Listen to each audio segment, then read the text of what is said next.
So yun guys, welcome back sa channel ko, it's your boy Delzii TV. Kung nagmamotor ka at the same time ay nag-vape ka rin, huwag mo kalimutan mag-subscribe at i-click ang notification bell para lagi ka updated sa future videos natin.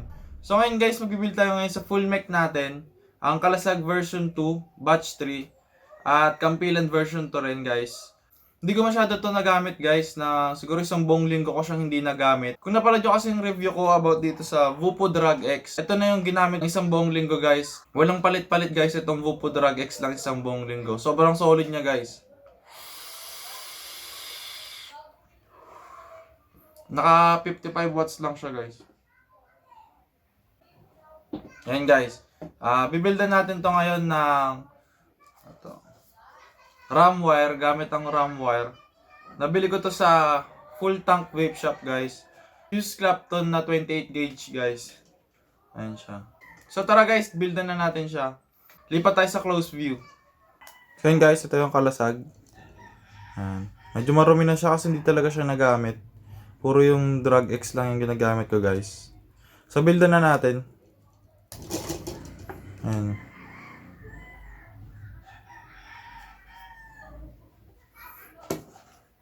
So yung gamit natin yung RAM wire 28 gauge.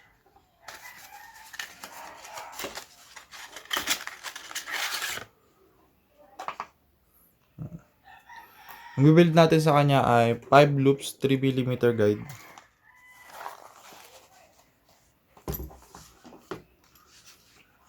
So titingnan nyo lang dito. Ayan, 3mm. So dito siya sa pangalawa.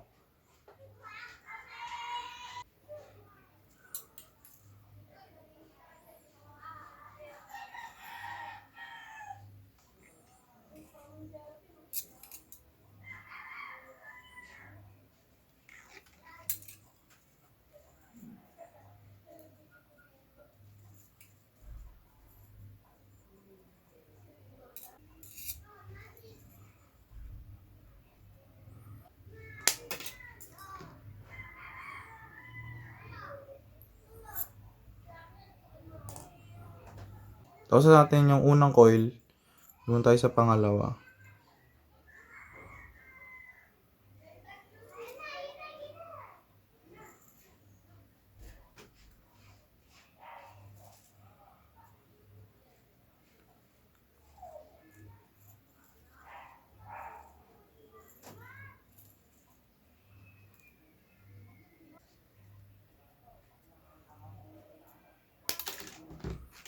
Yan guys, tapos na yung pangalawang coil. Kakabit na natin siya ngayon.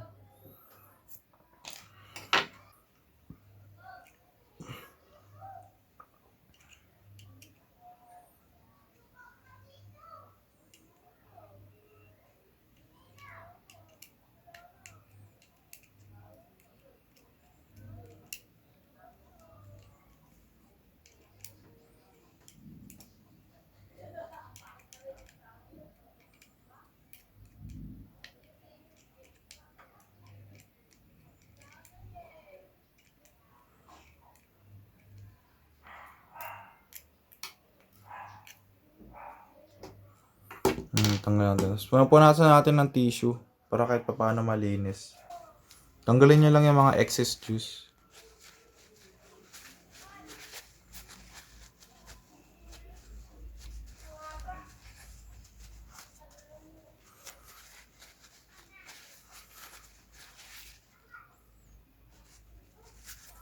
Medyo nalinis na. Tapos yung loob na ito guys, linisan nyo na rin.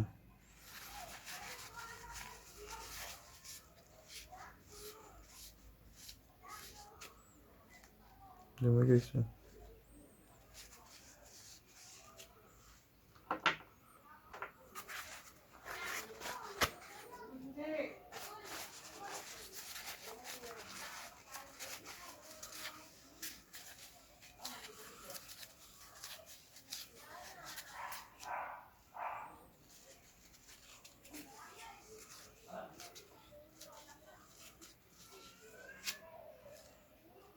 Malinis. Tapos kakabit na natin tong coil. Ang technique ko dito, bago ko ipasok, ginigilid ko na yung kabilang coil.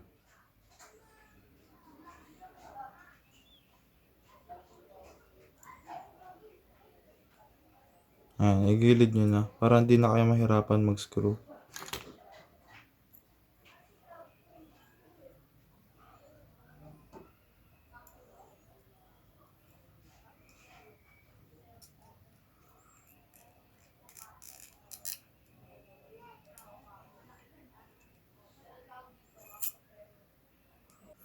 Tingnan nyo kung nakuha nyo na yung gusto nyo kalayang, kung gaano kalayo yung coil sa poles.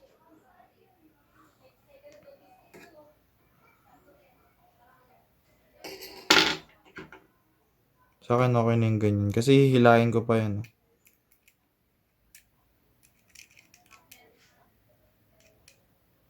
Sigpitan nyo na mabuti.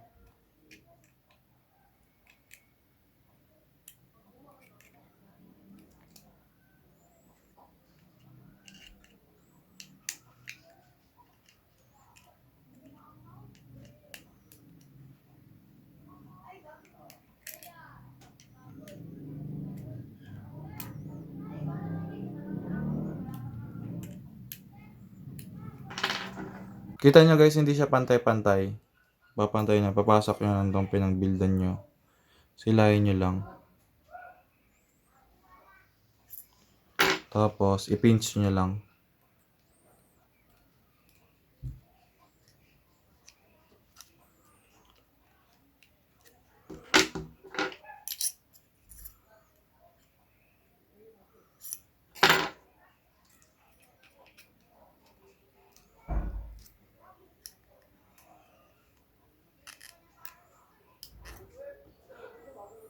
Guys. Sakto lang siya sa butas. Tapos, gupitin nyo na yung excess.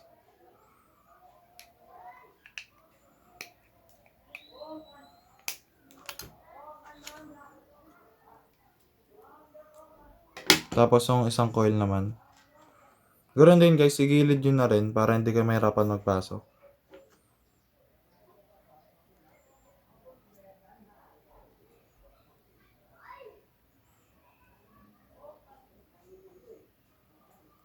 Ayan guys, nagilid na siya. Pasok na natin.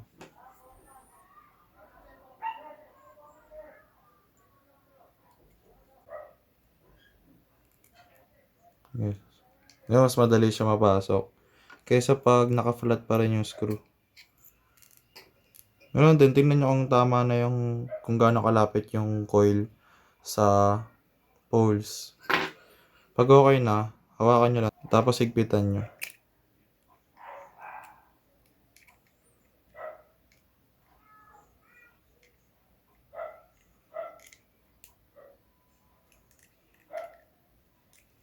Siyempre, mas mahigpit, mas mabilis lumakad yung init.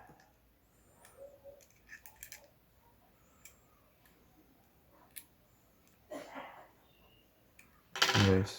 Tapos, hindi siya ulit pantay. Hilahin nyo lang ulit. Para magpantay siya. Tapos, pinch.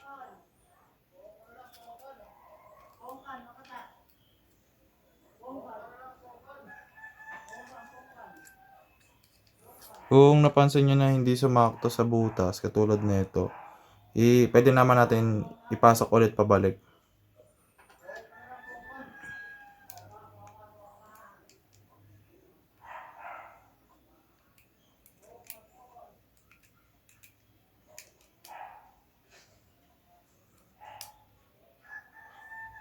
Kasi ito dito rin.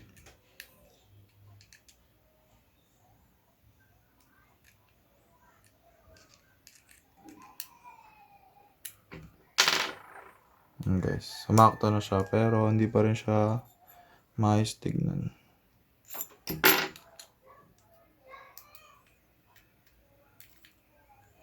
Pinch lang.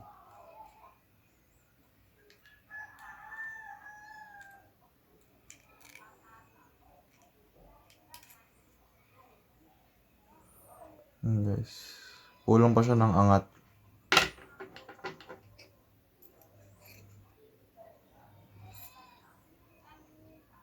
Guys. Kupitin nyo na yung sobrang excess. Kasi pwede siya mag-short pag nag-touch yung kabilaang wire. Check nyo muna bago nyo i-fire para mas madali siyang ma-adjust.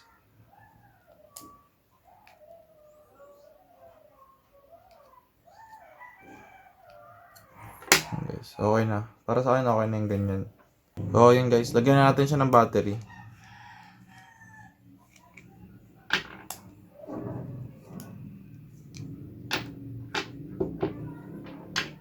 Ang gamit ko pala na battery guys, itong VTC 5D.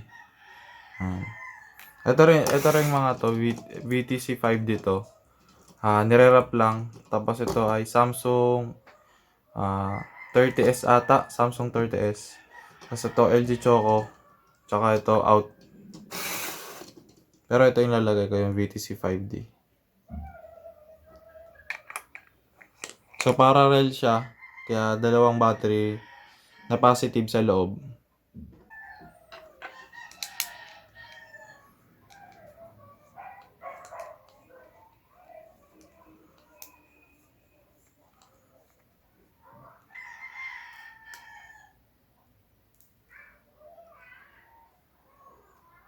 Tapos, habang fine-fire niya, i-pinch niya lang para magpantay siya.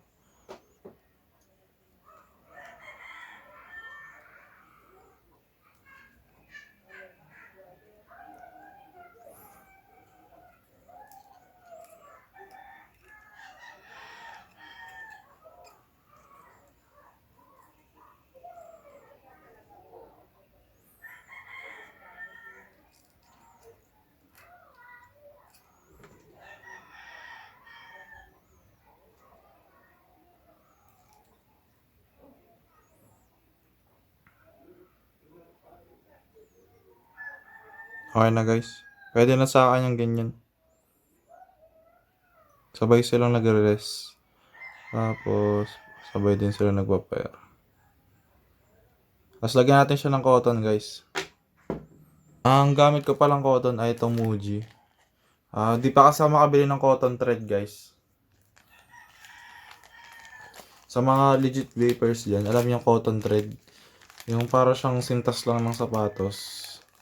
Sobrang dali ipasok sa mga coils. Pero pang 3mm guide lang yun. Guys.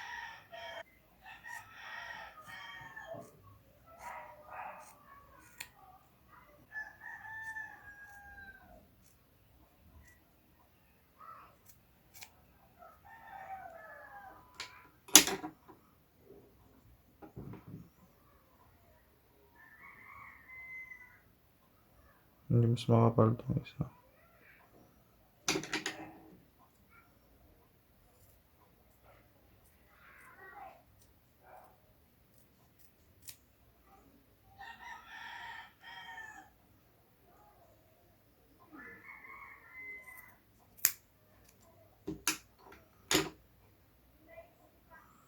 Kasi ikutin niya.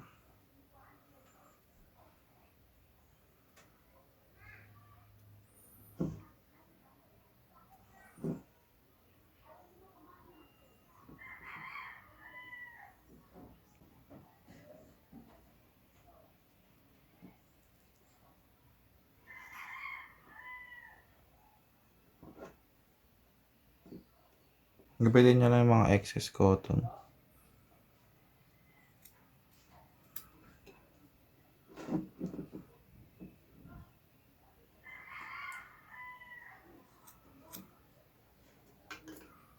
Tapos, ibaka niya lang ng onti yung mga dulo ng cotton.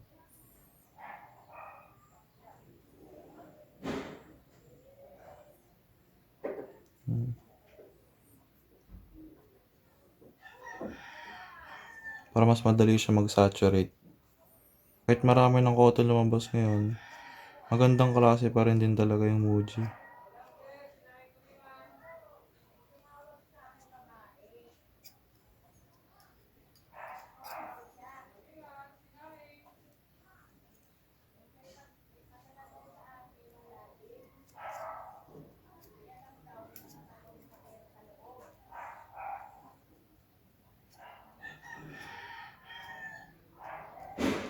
Guys. Oreo RY4. Favorite ko kasi talaga tong juice na to. Kasi sa Drag X, kung napanood nyo yung review, ito rin yung nilagay kong juice. Saturate nyo lang siya.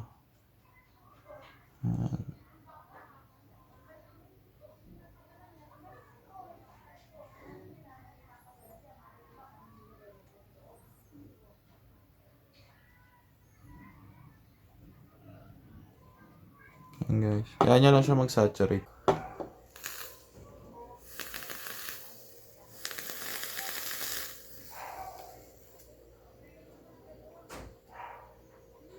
Crowd check natin.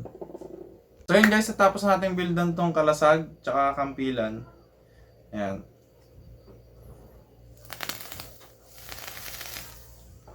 Crowd check natin siya guys.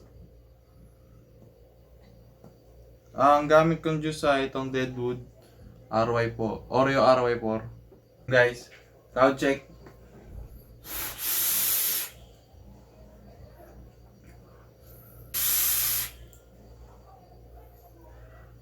Gusto makita guys kung papalag yung Drag X na to sa Kalasag guys, 75 watts. Ayan. Kung papalag siya sa crowd chase.